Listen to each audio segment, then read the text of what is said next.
প্রার্থনা করছি। দয়াময় পরম দয়ালু আল্লাহ তাআলার নামে শুরু করছি।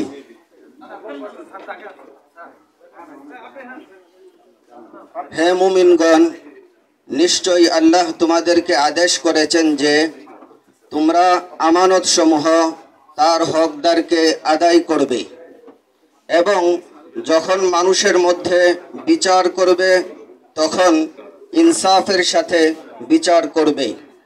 আল্লাহ তোমাদেরকে যে বিষয়ে উপদেশ দেন তা কতই না উৎকৃষ্ট। নিশ্চয়ই আল্লাহ সব কিছু শুনেন, সব কিছু দেখেন। আল্লাহ তাআলা আমাদের সবাইকে কোরআন বোঝার এবং এর উপরে আমল করার তৌফিক দান করুন। আমিন। আসসালামু আলাইকুম ওয়া রাহমাতুল্লাহ।